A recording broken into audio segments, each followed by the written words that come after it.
Olá! Na aula de hoje falaremos sobre métodos ágeis. Como nós estamos considerando métodos, então nós temos aqui nos 4 pilares em métodos este método ágil, a metodologia ágil em si. Contudo, nós temos metodologias ágeis específicas para o desenvolvimento e até mesmo que vão mais a fundo, envolvendo desenvolvimento, testes, o processo de documentação e também de análise. Então, nesse contexto, nós podemos alocar a metodologia ágil aos métodos, no pilar aqui da engenharia de software, como também podemos alocar, e é o que ocorre, os métodos nas etapas, nos processos que serão realizados no contexto do processo de desenvolvimento de software. Ou seja, eu posso ter métodos, posso ter ferramentas e processos específicos para medir a qualidade, que desempenham, que procuram a qualidade, envolvidos em cada uma dessas etapas de análise, de projeto, desenvolvimento, testes e manutenção. E na aula de hoje, nós vamos ver a metodologia ágil. A metodologia ágil, já mudando aqui para a aula, mais especificamente o Scrum, que nós vamos falar, ele se refere a um processo de desenvolvimento de diferentes atividades de uma forma mais rápida. Então vamos falar um pouquinho a respeito da motivação que leva à criação de uma metodologia ágil. E aqui tem uma pergunta com vários balões que indicam, por exemplo, o escopo. Qual que é o tamanho do nosso projeto? A estimativa, certo? Quanto tempo vai ser necessário? O esforço. Será que haverá muitas mudanças? Será que estamos adequando corretamente às necessidades dos clientes? Será que existirá algum ponto que nós não vamos visualizar agora e somente posteriormente, o que vai gerar uma refatoração, uma modificação no nosso projeto? A gente está envolvendo um cliente, as partes envolvidas, os usuários finais, e nós temos um macete? Pense em quais os problemas normalmente encontrados no processo de desenvolvimento tradicional, em cada uma dessas perspectivas. Pause o vídeo e pense um pouquinho e como você indicaria, como você pensaria, por enquanto que nós não vimos a fundo outros métodos e nem mesmo a metodologia ágil para resolver esses problemas. E depois que vocês terminarem de visualizar o vídeo da metodologia ágil, volte e tente identificar quais são os problemas nesse contexto de cada um desses itens aqui que a metodologia ágil pode agir, pode atuar.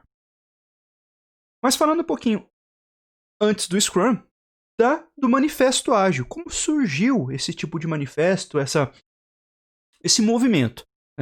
Lá em 2001, em uma estação de esqui em Utah, nos Estados Unidos, um grupo de 17 profissionais que já praticavam e divulgavam metodologias leves, ou seja, mais enxutas, que iam direto ao ponto, que não ficavam perpassando diferentes elementos ou se preocupando com coisas que muitas vezes podem ser reduzidas para que seja realizado de uma forma mais rápida aquele processo, aquela atividade.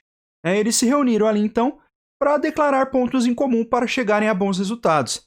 Essa equipe, esses profissionais, muitos deles eram desenvolvedores. E aí, nesse contexto, eles discutiram as experiências que eles tiveram. Assim, eles criaram um manifesto ágil, um documento, tem 12 premissas no contexto ágil, mas aqui a gente destaca 4 delas, 12 princípios e 4 premissas, tá? E aí aqui a gente destaca essas 4 premissas.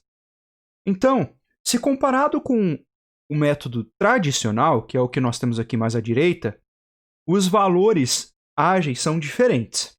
Então, por exemplo, no manifesto ágil, eles valorizam mais a interação entre os indivíduos, e isso não é somente entre a empresa que vai desenvolver o software, o analista, o projetista, com os clientes, com os stakeholders, com as partes envolvidas, com os usuários finais, mas também entre as equipes, entre quem vai desenvolver, quem está projetando, quem vai testar e assim por diante. Então, no contexto do manifesto ágil, prima-se mais pela interação entre os indivíduos do que processos e ferramentas. Ou seja, eu vou me preocupar menos com as ferramentas que eu vou utilizar e com os processos que eu vou seguir. Minha preocupação agora é ter um diálogo aberto e sempre realizar esse diálogo para que eu possa evitar problemas. A segunda premissa aqui é o produto funcionando mais do que a documentação extensa. Veja, isso não significa que a documentação não vai ser feita, mas nós não teremos uma documentação longa, cheia de informações, detalhada. Ela será curta, mas ainda existirá uma documentação. Colaboração com o cliente mais do que termos negociados, contrato. O que isso significa? Vem junto com a interação dos indivíduos ali. É a colaboração com o cliente. O cliente tem que saber que, ao integrar uma equipe que está utilizando uma metodologia ágil, principalmente o Scrum, ele vai fazer parte daquela equipe.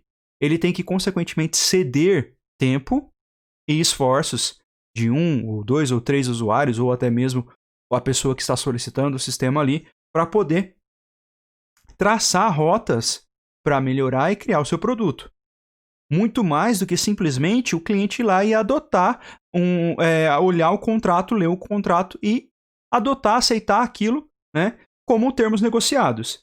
E, finalmente, respostas às mudanças mais do que cumprimento de planos.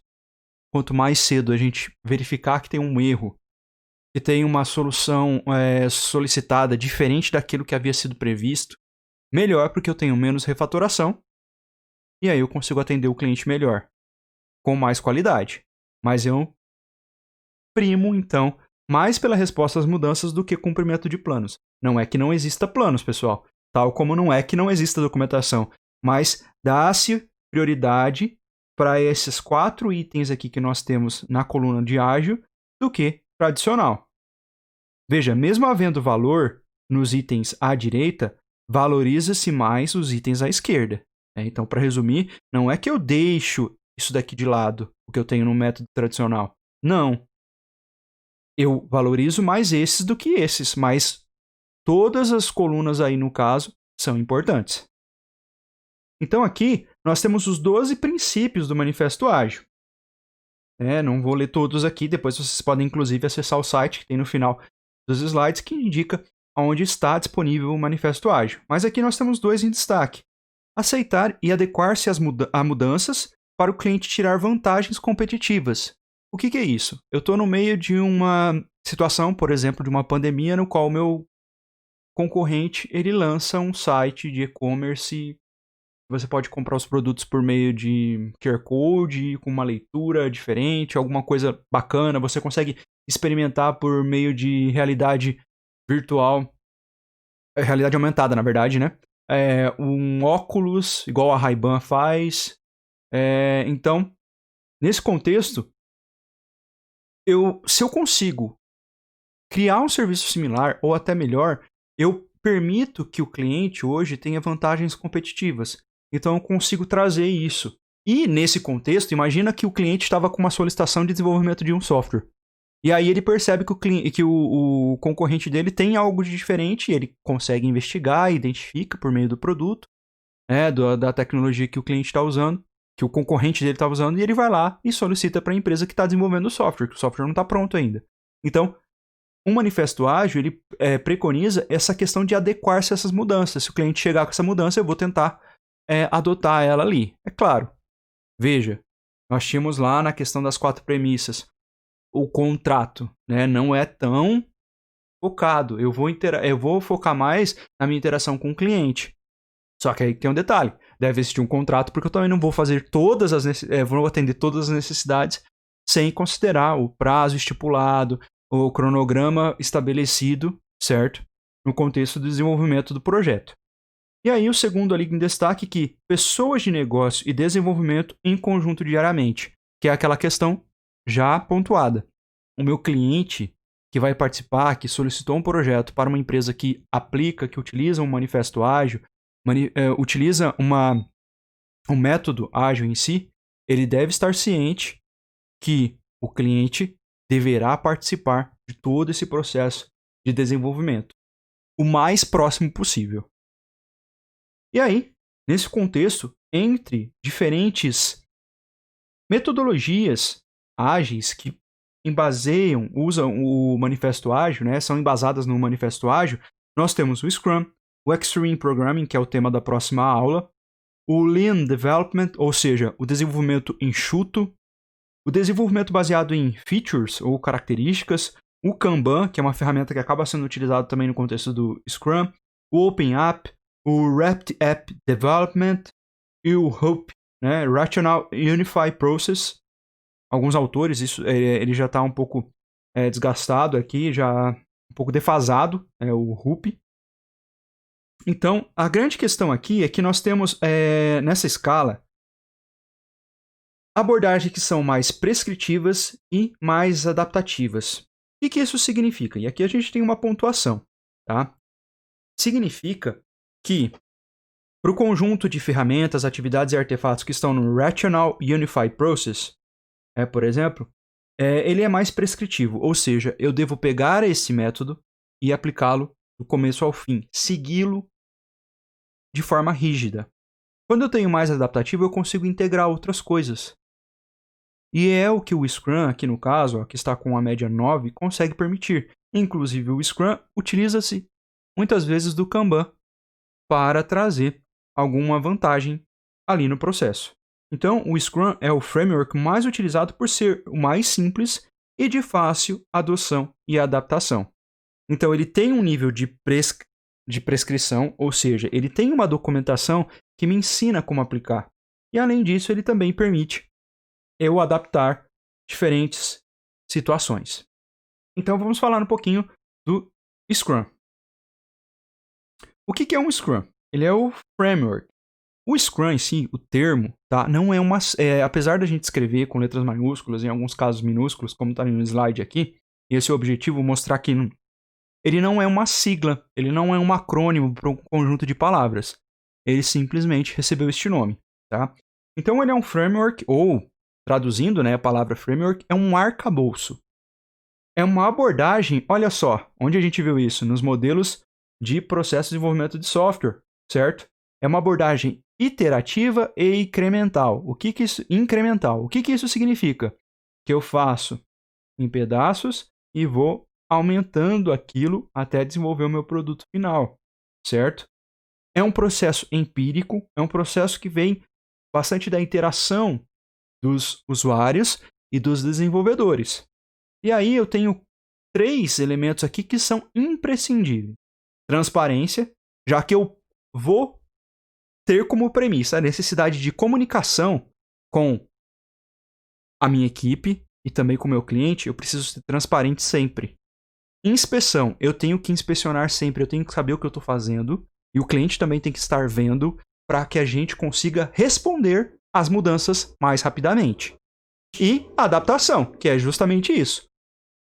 Inspecionei, verifiquei que a necessidade de mudanças por meio da transparência, de uma solicitação, de uma modificação, vou lá e adapto aquela atividade, aquela funcionalidade, aquilo que é necessário ser adaptado para que eu atenda o cliente da melhor forma e também para que o cliente consiga criar aquela vantagem competitiva que se eu tivesse com um contrato fechado e não tivesse adotando uma metodologia ágil, eu não conseguiria atender as mudanças. E aqui nós temos um apanhado geral do framework. Eu vou adiantar nessa tela aqui as explicações para que a gente possa entender como funciona. Então aqui nós temos todas as etapas, tá, do framework Scrum. Nós temos um time Scrum com papéis bem definidos, e depois nós vamos falar quais são esses times, quais são esses papéis, tá? Nós temos um conjunto de artefatos, lembra que eu falei de artefatos no contexto de processos, né? Eu tenho eventos com duração fixa, eu vou determinar qual vai ser o tempo para esses eventos, e eu tenho muitas regras. E a prescrição, né, que o Scrum me dá é isso, mas eu consigo adaptar e adotar outros métodos, outras ferramentas aqui para me auxiliar. O primeiro dos elementos aqui, ou dos artefatos que dão origem ao início do meu trabalho aqui no Scrum, esse quadro amarelo, é o Product Backlog, ou seja, as funcionalidades desejadas. quais são as funcionalidades que eu vou utilizar para realização de uma sprint. Tá? A sprint é como se fosse uma sessão de desenvolvimento, que vai ter uma duração específica. Então, o Product Backlog, ele tem todos os requisitos que o meu sistema deve possuir. Requisitos funcionais e não funcionais. Muitas vezes, para facilitar a comunicação no processo de desenvolvimento aqui, esses requisitos são escritos como histórias. Nós vamos ver alguns exemplos depois. Então, eu venho aqui no Product Backlog para começar uma sprint, tá? Eu venho no Product Backlog e seleciono aqui, ó, aqui foram selecionados quatro tarefas, funcionalidades desejadas, tá? Que estavam nesse Product Backlog, que vão ser levantadas por meio da reunião de planejamento da sprint. Então, a reunião de planejamento da sprint busca visualizar quais vão ser as funcionalidades selecionadas para serem desenvolvidas pelos desenvolvedores e programadores. Essa seleção das atividades, das funcionalidades, vão de acordo com, por exemplo, a necessidade do cliente. Quais dessas funcionalidades são mais importantes? Né? Quais delas a gente precisa para agregar as funcionalidades que já foram desenvolvidas? Quais são mais fáceis, quais são as mais simples e que time de desenvolvimento, que nível de desenvolvedores eu tenho aqui na minha equipe? Eu tenho 2 desenvolvedores seniors e 2 desenvolvedores juniors. Então, vamos pegar 4 tarefas, a gente pega 2 simples e 2 mais complexas e a gente atribui para esses papéis. A gente conversa com os desenvolvedores, descobre o nível de conhecimento deles para desenvolver aquela funcionalidade e aí nós designamos esses papéis. Feito isso, a gente começa a sprint, que é o processo de trabalho. Eles vão desenvolver estas tarefas que foram selecionadas. As sprints podem durar de 2 a 4 semanas. Essa geralmente é a média, tá, de trabalho. Pode ser menos que 2 semanas? Pode ser mais que 4 semanas? Pode. Mas essa é a média geralmente indicada. Nós queremos aplicar uma metodologia ágil. Então, nada melhor que o período de criação e desenvolvimento dessas funcionalidades ocorra de uma forma mais rápida. E nesse contexto, além dessas 2 a 4 semanas, todos os dias acontecem o que a gente chama de daily meeting, ou reunião diária, se a gente traduzir o termo. Elas ocorrem a cada 24 horas. Então, todo dia ocorre uma daily meeting, pessoal todo em pé, numa rodinha, num canto, numa sala, tá? Sem demorar muito, cada um tem uns 5 minutos mais ou menos para falar quais foram as dificuldades que encontraram, quais tiveram os problemas que encontraram, se encontraram alguma coisa que pode ser modificado, ou o que eles estão fazendo naquele momento, como que está o desenvolvimento daquela tarefa que eles assumiram. Nesse contexto, como ocorre a transparência, certo? Então, e a conversa entre as partes, um pode ajudar o outro. Se alguém já adiantou a tarefa, ou alguém pode auxiliar como o desenvolvedor pode buscar uma solução para algum problema que ele não consegue resolver sozinho por ter pego uma tarefa ali do Product Backlog, ou seja, daquelas funcionalidades desejadas que depois foram selecionadas e colocadas nas listas de tarefa.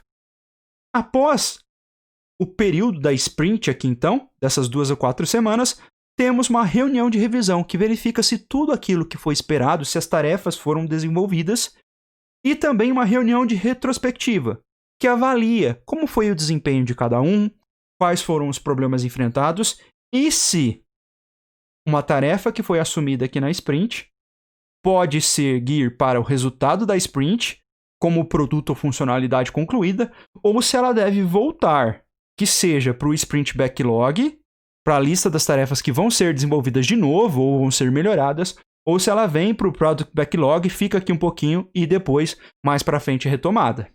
Então eu tenho essa reunião de retrospectiva que faz esse processo. Então, vamos aqui ver cada um desses detalhes. Primeiramente, a gente vem aqui e olha o time Scrum com os papéis definidos.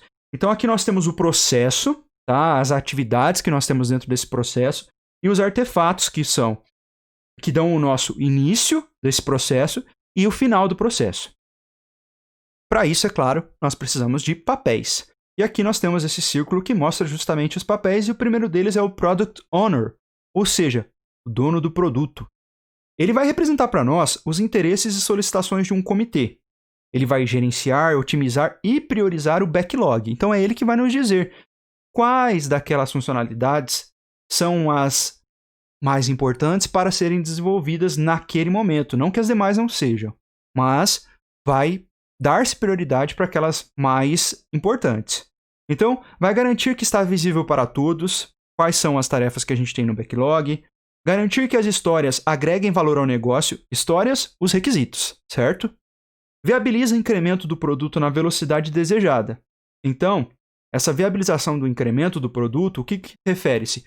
Refere-se também à alocação daquele nível de desenvolvedor sênior para fazer uma determinada tarefa que precisa ser resolvida mais rápida.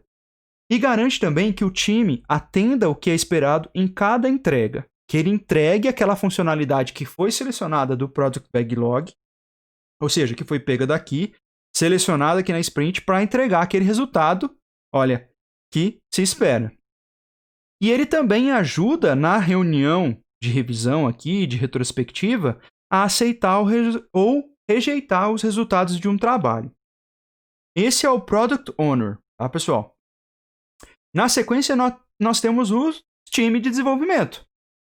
Geralmente, o tamanho ideal de time de desenvolvimento para o método Scrum, né, o framework aqui do Scrum, tem que ser de 5 a 9, porque tem que ser ágil o suficiente para atender e acompanhar o volume de entrega, ou seja, conseguir realizar as coisas dentro daquele tempo da sprint.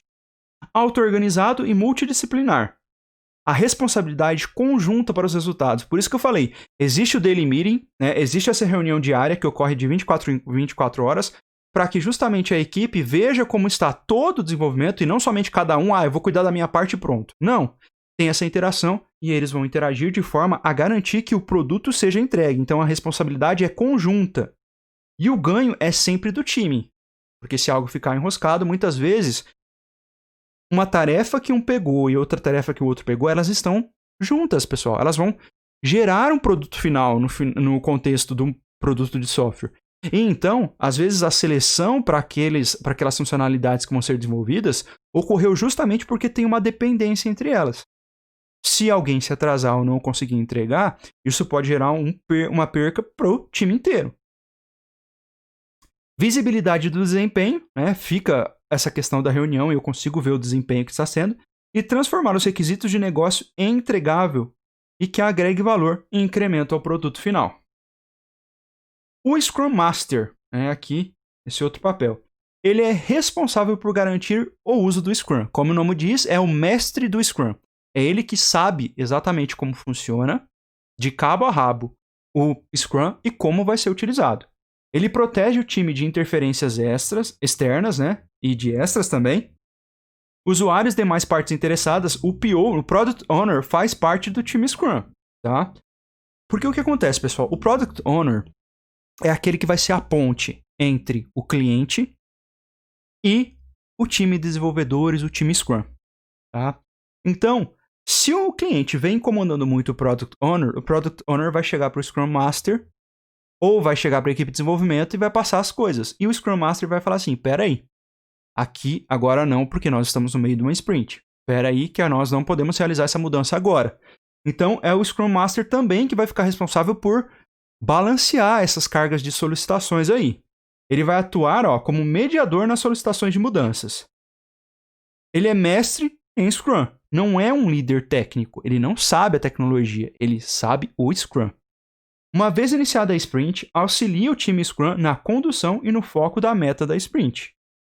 Remove os possíveis impedimentos. Se existe a falta de uma tecnologia, a falta de uma ferramenta, o problema do servidor, qualquer coisa que seja necessário, o Scrum Master que vai auxiliar.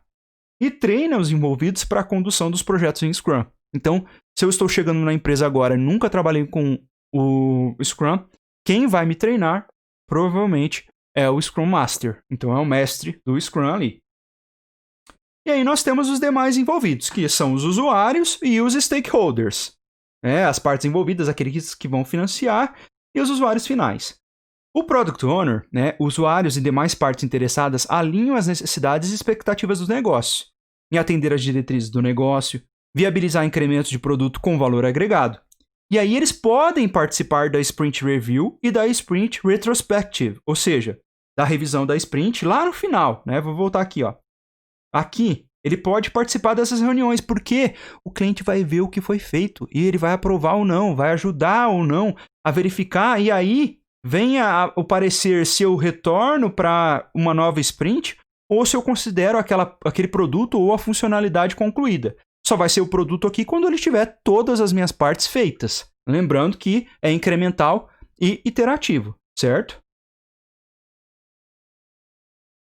Então, voltando aqui, eles auxiliam em atividades específicas de histórias conforme determinação do PO. Ou seja, se existe uma história lá no meu Product Backlog, né? No meu backlog de produto, ou funcionalidades que vão ser desenvolvidas, e o meu time está fazendo uma reunião de sprint para definir, né, para planejamento de uma sprint e não sabe o que é aquela história, o que aquele requisito significa. O que vai acontecer? O PO vai solicitar que determinados usuários ou stakeholders expliquem aquela história. E isso vai permitir que fique mais claro como vai ser desenvolvida, para que não gere e não propague erros. Veja que não é isento de erros, ainda pode existir aquela propagação. Lembra que vocês mencionaram, eu tenho que tomar cuidado com a análise e com o planejamento, porque se eu fizer algum erro aqui, isso vai se propagar para o desenvolvimento, para testes e vai chegar um produto mal feito. É a mesma coisa no Scrum aqui, e nesse caso, a necessidade, a integração dos usuários e dos stakeholders no processo de levantamento de requisitos e na definição das histórias é imprescindível, porque se não há interpretação, eu posso propagar o erro. Mas o Scrum visa justamente isso. Mais interação com clientes, com programadores, para resolver esses problemas aí que ocorrem no modelo tradicional. E aí aqui nós temos um relacionamento entre o time Scrum. O time Scrum, pessoal, é formado pelo mestre em Scrum, a equipe de desenvolvimento e o Product Owner, o dono do produto. E aí nós temos aqui a relação que gera cada um deles. Por exemplo, o dono do produto com o mestre em Scrum, o planejamento eles são responsáveis. A equipe de desenvolvimento e o mestre Scrum, o progresso. O dono do produto com a equipe de desenvolvimento, o esclarecimento. E isso forma os pilares do Scrum aqui. Né? Então, as partes interessadas, a gerência, o sponsor, os acionistas, grupos de apoio para a condução do projeto, etc., são os usuários finais, eles ficam fora aqui, olha, do meu time, tá? Ele está fora. Mas o dono do produto é o que faz a ponte entre esses diferentes papéis aqui, entre essas diferentes pessoas e instâncias que existem fora, certo?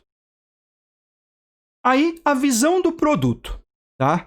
Definida pelo Product Owner. O que o dono do produto vai definir lá? Ele vai mostrar quais são os itens, quais são as histórias que são mais importantes para serem priorizadas, tá? Aquelas que devem ser priorizadas, mas podem ficar para um segundo tempo, e aquelas que talvez podem ser realizadas, mas a gente tem que dar prioridade para aquelas mais no topo. Né? Então aqui a gente tem como se fosse um totem, e esse totem eu tenho aqui no início os itens com maior prioridade, e aí eu tenho, por exemplo, uma entrega 1, entrega 2, entrega 3, que poderia refletir justamente as sprints. Ou eu poderia definir que cada gombo desse, que cada parte desse totem aqui, fosse justamente uma sprint. Tá? Então eu posso fazer isso, posso fazer essas divisões. E aí representa a sua necessidade. O PO, ou seja, o dono do produto, tá? PO aqui é Product Owner, colhe informações junto a clientes, usuário final, time, gerentes, stakeholders, executivos, etc. E é o que deve ser satisfeito ao fim do projeto. Quem fala o que deve ser feito é o dono do produto. Dono do produto, pessoal, está na minha empresa, é meu funcionário. Mas é ele que cria a ponte com todas essas partes aqui. E aí nós temos o planejamento em camadas. Antes de planejar a versão para entrega, o PO, o Product Owner, ou dono do produto, deve ter o planejamento do produto como um todo. Deve permitir a visão holística de todo o produto. Lembra que nós falamos dos modelos de processos de software que tinha um problema que muitas vezes eu não conseguia enxergar qual que era o produto, quando a gente está falando principalmente do método incremental lá, né? E nesse contexto, o PO deve fazer esse planejamento e mostrar como todo o produto deve ser feito, da forma a atender às estratégias e diretrizes de sua empresa. Quando o time Scrum planeja a sua sprint, Ele identifica as suas tarefas e as executa seguindo o planejamento. Ela está direcionando o projeto ao encontro dos interesses do PO. Então eu tenho meu time tem um planejamento, eu tenho os papéis, sei que esse desenvolvedor é sênior e esse aqui é júnior, e eu tenho o planejamento estipulado pelo dono do produto. E nesse caso, eu faço esse planejamento para verificar. E veja aqui que a gente coloca uma cebola, agora não é a programação orientada a cebolas, tá? Aqui sim é uma programação, um planejamento em camadas, a gente está falando das camadas da cebola ali. No outro contexto que a gente falou, era que a gente cortava a cebola e chorava. Agora aqui a gente está falando das camadas da cebola, tá, pessoal? Então nós temos, por exemplo, a estratégia, depois o portfólio, o produto, a entrega, a sprint e o dia.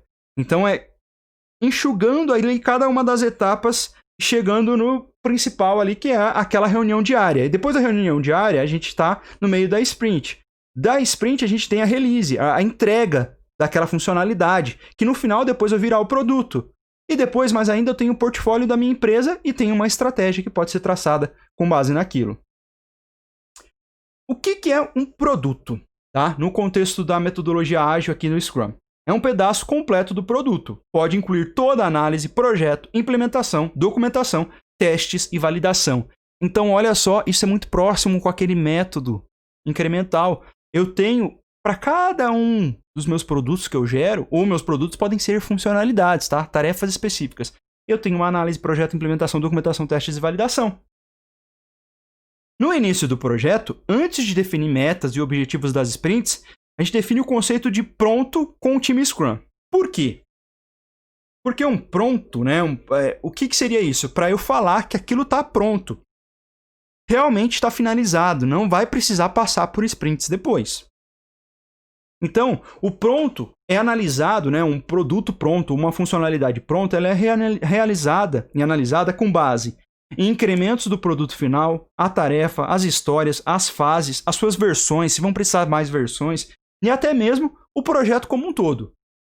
Aquilo que eu fiz hoje, numa sprint, entreguei hoje, precisa em algum momento ser alterado para ser, por exemplo, receber um novo complemento, um novo componente, se integrar ao produto final?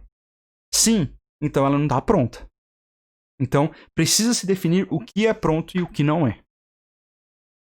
E aí aqui nós temos os artefatos do Scrum, o Product Backlog e o Sprint Backlog, que são aquelas duas listas. O primeiro deles é aquela lista que contém todas as funcionalidades que vão ser selecionadas. Veja que quem prioriza quais vão ser, como a gente já falou, o dono do produto. Na Sprint Backlog, nós temos a lista de histórias do backlog que foram trazidas para serem executadas nas nossas sprints. Certo? E olha só, histórias devem ser coerentes com a meta da sprint.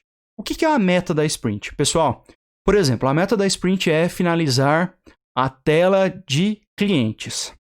E aí, quando a gente olha as histórias que estão relacionadas com tela de cliente, nós temos lá cadastrar cliente, alterar cliente, excluir cliente, buscar cliente. São 4 tarefas diferentes.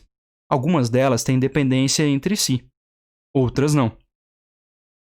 Nesse contexto, são analisadas e a meta da sprint, como é terminar o cadastro do cliente, ou terminar a tela do cliente, na verdade, né? O cadastro não. O cadastro é só uma funcionalidade da tela.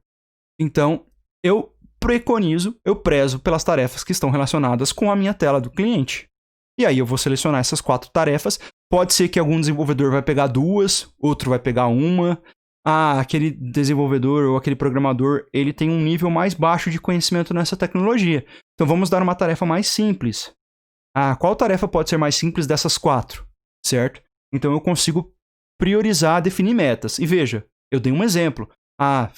Fechar a tela de cliente, né? Finalizar a tela de cliente. Mas eu posso incluir outras tarefas também, tá? Não é só isso, eu posso influir. Vai depender também do tamanho da minha equipe. Eu posso incluir mais tarefas ou não, dependendo do tamanho. E aí aqui a gente tem algumas representações, ó. Do Product Backlog, tem prioridade, tem estimativa, tem qual é o número da sprint. O número da sprint eu estou na entrega 1, na entrega 2. Ou seja, eu estou naquele conjunto de semanas, né? Eu posso... E aí o backlog de produto, olha, tem o valor de produto e a frequência de uso. Por quê? Isso vai definir, né, quais são os valores. Isso daqui vai estar relacionado principalmente com o valor do negócio aqui, business value e frequency of use, vão influenciar na seleção. Vai ser tudo trazido do product backlog na verdade, da sprint, né, backlog, do meu product backlog para a minha sprint backlog. Falei o contrário aqui, né? Então, tudo vai sair de uma lista maior do product backlog para trazer depois para uma sprint backlog. Né? E aqui nós temos os itens da sprint backlog. Né? Eu tenho, por exemplo, visualização de calendário de turmas, resultado de pesquisa da turma, automação de baixa do boleto bancário. Veja que a gente tem em vermelho aqui e esses itens aqui são os principais. Então, a gente coloca eles como prioritários ali. Mas eu tenho também subtarefas, olha, sub-histórias aqui. E a meta, nova estrutura de resultados de turma. Se nós formos analisar, cada uma delas está relacionado com essa meta principal aqui da nossa sprint. E falando um pouquinho sobre granularidade, ou seja, o tamanho que o nosso escopo do projeto vai ser.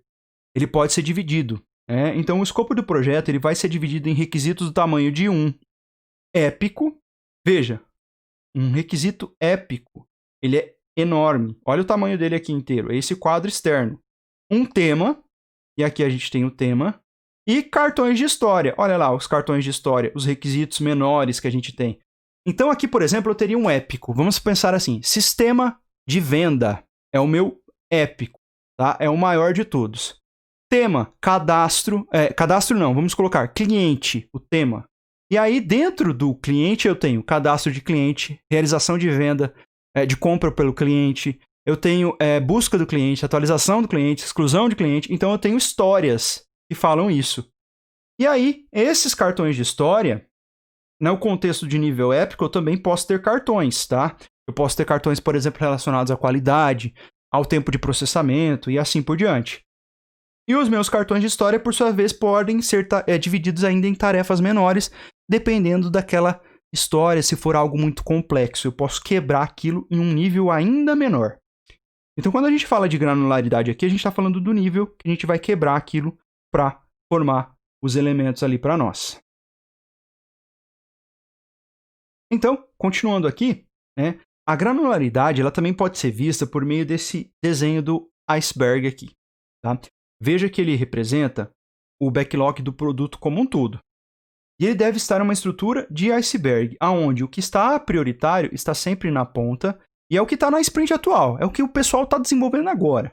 A release é o que vai ficar para depois e a próxima release vai ficar lá no fundo. E depois isso vai subindo com o fluxo, conforme você vai tirando essa ponta do iceberg, que vai lapidando esse gelo, ele vai saindo e o iceberg vai emergindo. Então a gente vai reduzindo essas tarefas aqui e chegando ao que a gente chama do produto final.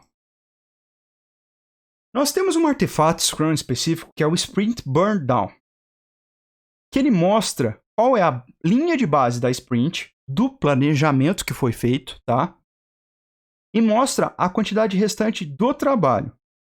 Mostra também o trabalho realizado durante uma sprint e mostra a projeção de entrega conforme da produtividade do time do Scrum. Então, esse artefato aqui, o Sprint Burn Down, ele vai ser utilizado nas reuniões de revisão, lá no final da sprint, antes de falar que um produto foi aceito ou não, lá na reunião final de uma sprint. E vai mostrar como foi feito esse projeto, esse desenvolvimento ali, como foi aplicado o cronograma, se estava dentro do esperado ou não.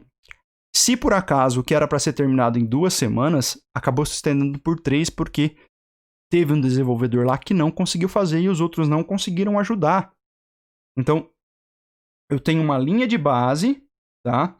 Ó, a linha vermelha aqui significa o esforço restante. A linha preta, o esforço gasto. Esse quadradinho aqui, vazio, vermelho, é o dia atual, tá? O ponto, a linha pontilhada aqui é o escopo, que era esperado. A linha em azul é a velocidade de referência. E essa linha pontilhada um pouco mais distante aqui no caso, seria a velocidade identificada, planejada, certo? Então, conforme adiciona histórias na sprint, nas reuniões de planejamento, sobe o trabalho restante a ser desenvolvido. Nesse contexto, aqui nós temos outras representações, né? Aqui nós estamos com o Sprint Burn Down e aqui nós temos a Release Burn Down, ou seja, o gráfico, um artefato que mostra o tempo para entrega daquele determinado elemento. Mostra a soma dos esforços restantes do backlog do produto ao longo do tempo. Então veja que, enquanto aqui, nesse gráfico, nós temos a representação do esforço gasto nas sprints, ou seja, naquelas entregas, nas release 1, 2, aqui nós temos relacionadas ao desenvolvimento como um todo. Então não é mais da sprint, mas é do product backlog, do backlog do produto. E o tempo que é estimado, né? Ó, quanto falta de horas e quanto que é o ideal. Então veja que aqui ele está seguindo, mas aqui, por exemplo, no dia 4 de agosto aqui, ele fugiu um pouco do que era esperado, certo? Então, nós temos esses elementos que vão nos ajudar a analisar, e as empresas, sim, usam esses gráficos aqui, que são medidos e muitas vezes integrados com plataformas como o Jira. Jira é uma ferramenta que serve para o gerenciamento dos projetos, e ela é integrada com Git, com tecnologia Git, que seja o GitHub, Bitbucket ou GitLab, ou outras plataformas que usam essa tecnologia Git, tá? Ou outras ferramentas, até mesmo de versionamento, que vão conseguir fazer a análise do que foi entregue, o que não foi entregue, com base também na alimentação desse sistema. É um sistema pago e muito utilizado. Então, eu recomendo que vocês deem uma olhada, procurem um pouco na internet, Jira, tá? A respeito desse sistema. Eventos Scrum. Então a gente tem aquelas reuniões que ocorrem. Reunião de planejamento da versão para entrega. É a reunião que vai analisar os times e as caixas onde esses times vão estar acoplados, ou seja, a execução da sprint, a reunião de planejamento da sprint, a revisão da sprint, a retrospectiva da sprint e ainda o daily meeting. Então são todas as reuniões, todos os eventos que ocorrem durante uma sprint. São essas. Execução da sprint, quando o cara está desenvolvendo lá. Reunião de planejamento, quando eu vou selecionar, tirar do backlog do produto e trazer para o backlog da sprint. Revisão da sprint. No final do desenvolvimento, eu vou fazer uma revisão e vou analisar os nossos artefatos, certo? A sprint burn down e também a release burn down. Na retrospectiva da sprint, eu vou verificar se o produto está pronto, se a funcionalidade está pronta e está aceita. Posso passar para a seguinte, ou eu posso passar para a seguinte, né, porque ela está pronta, né, de acordo com o significado do que foi definido como pronto pelo time. E a reunião diária que ocorre durante a execução da sprint aqui, né? Então esses dois aqui estão bem interligados ali. E aqui tem cada um dos itens que eu vou deixar para vocês fazerem a leitura, tá? Primeiro, responder as questões. Então, cada reunião, cada evento que eu tenho aqui, tem algumas questões que eu devo responder. Por exemplo, reunião de planejamento da versão para entrega. Como podemos transformar a visão em um produto vencedor da melhor maneira possível? Como podemos alcançar ou exceder a satisfação do cliente e o retorno sobre o investimento desejado? O que é retorno de investimento, pessoal? O cliente está investindo dinheiro para desenvolver. Ele está investindo, trazendo alguém da empresa dele para participar das reuniões, para compor o time de desenvolvimento aqui, para poder dar uma mão interpretando as histórias que eu tenho no meu produto, no meu backlog de produto ou no meu backlog de sprint. Então, eu preciso trazer satisfação, eu preciso suprir o investimento que ele está fazendo aqui. Aí eu estabeleço meta da versão, maiores prioridades do backlog, principais riscos, características gerais e funcionalidades das versões. Pessoal, sempre tem riscos para desenvolvimento. Riscos no processo de adoção de uma tecnologia, na liberação ou, por exemplo, na indicação de uma tarefa para alguém que não tem uma formação mais expressiva com aquela tecnologia, não tem familiaridade com aquela tecnologia, certo? Eu tenho riscos ainda no processo de análise, de qualidade, de testes que pode falhar. Então, eu tenho uma série de riscos aqui, mas aqui no contexto a gente tenta estabelecer esses riscos, tá? E aí, a gente tem as sprints, que é a interação, duração fixa no máximo de um mês, né, de 2 a 4 semanas. Ela tem uma composição do time e metas que vão se manter durante a sprint. Então, eu faço uma equipe agora de desenvolvedores, e nem sempre a mesma equipe que eu criei agora, com os 4 desenvolvedores, X, Y, Z, W, por exemplo, vão ser a mesma equipe que vão atuar depois na próxima sprint. Eu posso bagunçar as sprints aí e as pessoas, porque pode ser que eu precise de alguém que tenha uma determinada experiência que até então naquela equipe anterior não tinha. Porque agora eu vou passar para uma outra funcionalidade do meu sistema. Ou eu vou trabalhar com a parte, por exemplo, de requisições web, eu vou trabalhar com APIs, né? Ou vou trabalhar com interface e assim por diante, né? Então consiste em planejamento a sprint, né? Vai integrar diferentes eventos aqui. Quais são esses? O planejamento da sprint, a execução das histórias, revisão da sprint e a retrospectiva da sprint. Não há intervalo entre as sprints, tá? Por quê? Porque a sprint já agrega, já inclui o planejamento, a execução das histórias, que é a do desenvolvimento, a revisão da sprint e a retrospectiva da sprint. Dentro dessas 4 semanas já estão o planejamento daquela sprint. Aí o plano de sprint. Quanto tempo demora para realizar a reunião para planejamento da sprint?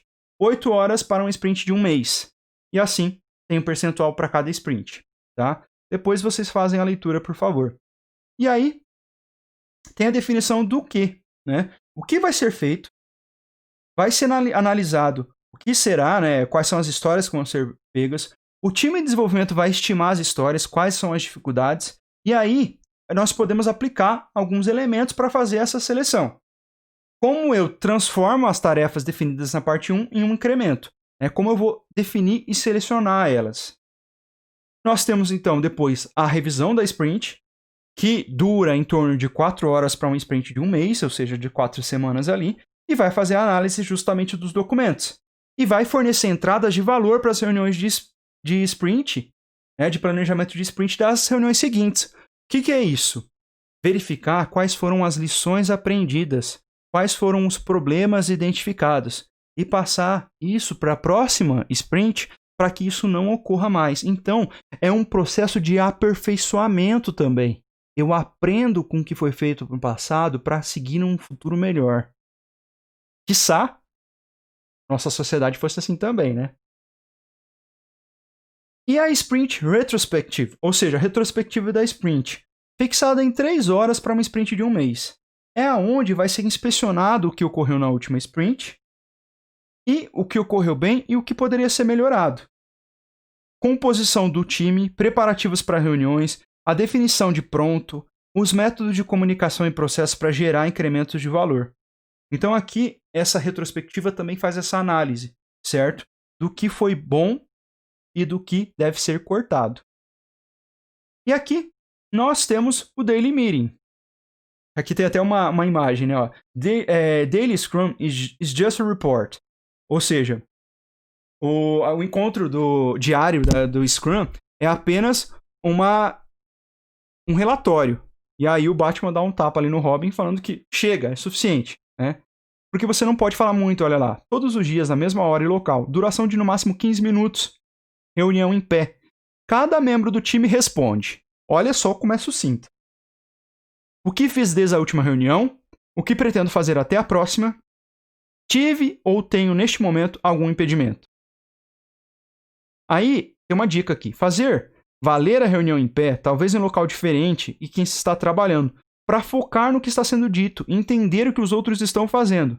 Faça a reunião agregar valor e não ser um status meeting. Ou seja, só para falar que eu estou fazendo reunião todo dia aqui, estou cumprindo com o que é especificado pelo Scrum Master, então tá bom. Certo? E aqui nós temos a apresentação de algumas técnicas utilizadas com o Scrum. O Moscow, User Stories, o Planning Poker, Task Board ou Kanban e o Scrum of Scrums. Nós vamos falar um pouquinho dessas técnicas, bem rapidamente. O Moscow, basicamente, divide a priorização para auxiliar na escolha das histórias.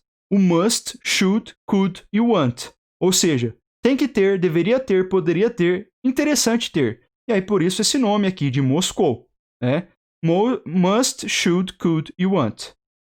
Então, o executar todos os requisitos que estão no must, primeiro e assim por diante. No should, no could e no want. O PO, o dono do produto, tem a liberdade de escolher os requisitos que vão ser executados sprint a sprint. Histórias de usuário. Descrevem funcionalidades. Isso daqui é o que a gente já vem falando desde o começo. E é muito comum utilizar. Eu descrever o requisito por meio de histórias. Composto de 3 aspectos, ou os 3 Cs. Cartão, confirmação e conversas. Devem ser curtas, simples e claras, mas ainda assim, às vezes, a gente precisa do cliente ali para ajudar a interpretar. Representar os requisitos do cliente, mais que documentá-los. Veja, aqui não é para documentar, é para representar, para tornar fácil a minha comunicação. Eu, dono do produto, que conversei com um cliente para passar para os desenvolvedores lá na sprint. E aqui tem um exemplo, ó. Como um vendedor responsável pelo setor de livros, então eu coloco papel. Eu quero procurar por livros filtrando por nome, a funcionalidade. Para que seja possível, qual que é a minha finalidade? Verificar se o livro X está disponível para pronta entrega. Então, um padrão aqui, um layout seria como o ator, quem está pedindo o quê? Usuário. Gravem essa palavra ator aí, porque nós vamos ver ator lá na linguagem de modelagem unificada. Eu quero, preciso de, ou devo, gostaria de, a ação, a funcionalidade que o meu sistema vai permitir que o usuário faça, que aquele ator faça, para a funcionalidade esperada, o resultado. Eu trocaria a funcionalidade aqui pelo resultado que eu espero. Tá? Então, os critérios de aceitação. Eu tenho uma lista de itens de negócio que expressam formas de usar a funcionalidade implementada em uma história. Veja, como eu aceito uma história de usuário se ela foi feita, se ela reflete lá no final da minha sprint a funcionalidade que eu queria. Eu preciso seguir uma lista que vai mostrar para mim os diferentes itens que tem que ocorrer, que tem que ser realizado, que são mais detalhados do que a própria história em si. E essa lista, muitas vezes ela está anexada à história que eu tenho para fornecer mais informações para quem vai desenvolver. E a gente valida se a história foi implementada de acordo com o que o PO queria. Então, no final, é validado. Se for validado, a gente define que aquilo está pronto. Se todo mundo concordar. Então, olha, eu tenho a descrição e eu tenho os critérios para aceitação, que é o documento que eu falei em anexo. Veja aqui, ó, a descrição. Como vendedor, eu gostaria de verificar se um livro está disponível na estante para venda. Critérios para aceitação. O vendedor não pode solicitar a busca se não informar o nome do livro. O sistema, encontrando o livro, deve apresentar todos os dados do livro. Nome completo, autores, editora, ano de edição e a quantidade em estoque. O sistema, não encontrando o livro, deve informar que o livro não foi encontrado. Veja que aqui eu tenho os critérios para aceitar que aquela história está satisfeita, ela foi realizada na minha funcionalidade. O Planning Poker, ele serve como cartas, e essas cartas vão ajudar a identificar, principalmente, quais são as atividades e as estimativas de desenvolvimento das atividades. Tá? Então, eu uso esse conjunto de cartas que vai de 0 a meio, 1, 2, até, pula aqui, ó, 1, 2, 3, 5, 8, 13, 20, 40, 100, e a interrogação quando a gente não sabe, para justamente estimar. Essa estimativa pode ser de horas, dias, ou outra unidade escolhida por projeto. Por exemplo, eu quero criar o meu produto, o meu backlog de produto, com base em horas. Quanto tempo vai demorar cada tarefa, cada história? Ou eu quero priorizar por dificuldade. Nível de dificuldade para fazer ser realizada aquela história. Por quê? Porque com nível de dificuldade eu vou ter que trabalhar com desenvolvedores sênior, dependendo da quantidade de tarefas que eu tenho com uma dificuldade muito alta. E aí, simplesmente, todo mundo que está no time do Scrum para fazer a reunião, pega essas cartas na mão, os desenvolvedores principalmente, e vão mostrar números. Quanto mais próximo de 100, maior é o número. Quanto mais próximo de 0, menor é o número e, consequentemente, a tarefa é mais fácil de ser feita ou demora menos horas e assim por diante. Uma interrogação quando a pessoa não sabe. Vota-se, todo mundo ergue as cartas ao mesmo tempo, olha essas cartas aí, ninguém se influencia pelo outro, tá? Porque, veja, eu tenho aquela responsabilidade do time, da transparência, é o grupo, né? É a responsabilidade ali. Todo mundo ergue a carta, mostra, e aí eles selecionam e identificam quais são as prioridades de acordo com o que definirem. É muito usada essa técnica aqui, agora tem um grande problema. Se o desenvolvedor, se aquele participante do time não sabe o que ele está fazendo ali, se ele não sabe como vai ser feito, ou se ele é novato ainda, há uma dificuldade em estimar por meio das cartas. E aí essa estimativa pode ser errada, e isso pode propagar problemas na minha sprint. Então tem que ser usado com muito cuidado, tá? Aqui tem o passo a passo, como é feito, mas é basicamente esse resumo que eu passei para vocês. E tem o Taskboard ou o Kanban, que vai ser o mural que eu informo para o time Scrum o status e andamento da execução das histórias.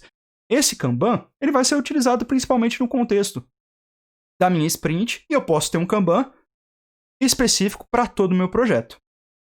E aí eu tenho os itens do backlog, eu tenho o que está sendo feito. Minto, o que eu tenho para ser feito, né, o to-do, pessoal. O progress é o que está em execução, o que está sendo feito. O waiting é o que está aguardando. E o done aqui é o que foi pronto, está terminado.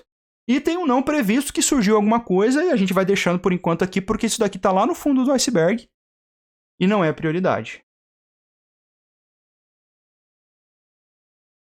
E já o Scrums of Scrums é quando eu tenho, por exemplo, um projeto com 243 desenvolvedores ou algo do tipo, onde eu tenho um conjunto de quadrados ali que separam 9 desenvolvedores e cada grupo de 9 desenvolvedores tem um gerente que vai participar das reuniões.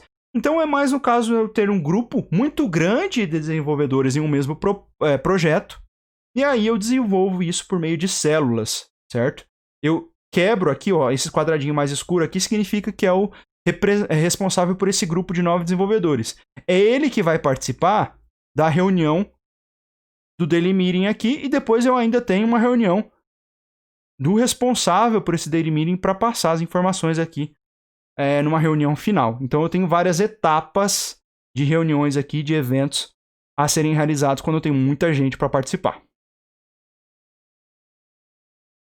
Aqui tem algumas outras informações, tá? É utilizado em empresas maiores, então eu peço que vocês leiam com carinho esse material aqui, essa parte do Scrums of Scrums, mas ele não é tão importante no contexto do que a gente quer entender do Scrum, que é aquela partida lá do projeto e dos papéis que a gente tem, tá? Quais são as vantagens do modelo Scrum? Escopo, definido em alto nível, com requisitos definidos e priorizados de forma iterativa. Permite melhor adaptação às mudanças, às histórias com escopos pequenos mais palpáveis. Prazo, cronograma orientado ao produto com entregas incrementais. Previsibilidade de entrega, permite corrigir algo não pronto posteriormente. Custo, maior controle de custo e recursos consumidos. Rapidez na incorporação de alterações. Transparência, inspeção, adaptação. Lembra daqueles 3 elementos lá, aqueles 3 círculos que a gente tinha. Riscos. Parte é transmitido para o cliente, que deve se preocupar com o andamento e evolução do produto. O cliente está trabalhando comigo. Se ele não se importa com aquilo, por que eu vou me importar? Não, pessoal, não falei isso. Não, mas é uma realidade.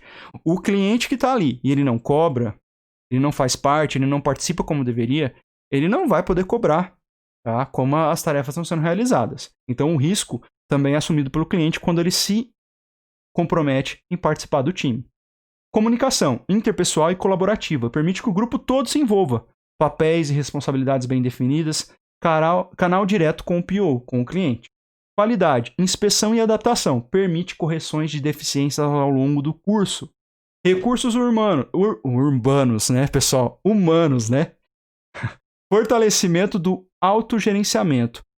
Veja, lembra que tem aquela sensação de responsabilidade como um todo, mas cada um tem que se responsabilizar por si, pela tarefa que pegou, porque tendo essa consciência de trabalho comunitário, eles têm que trabalhar direcionando isso. Então, estimula a colaboração entre os membros, transparência e credibilidade. Acentua a curva de aprendizado em função dos desafios curtos. E as partes interessadas permite eventos frequentes. Sprint Review, ou seja, a revisão do sprint, e a retrospectiva da sprint, para o envolvimento de todos. As partes interessadas estão lá presentes, o cliente está participando. Desvantagens? Claro, sempre tem. É o trade-off que eu mencionei para vocês na aula passada. Leve, simples de entender, porém extremamente difícil de dominar. E não é à toa que a gente tem uma pessoa no time, o Scrum Master, que tem que saber, como eu falei, de cabo a rabo, como funciona o Scrum para conseguir auxiliar. Ainda mais que ela não é tão prescritiva. Ela também é adaptativa. Então, se eu adaptar e colocar outras técnicas aqui, isso pode se tornar ainda mais complexo. Então, o escopo. Qual que é o problema no escopo? O backlog pode estar desatualizado e as histórias mal definidas, e vão impactar no planejamento ineficaz e acabando ocorrer o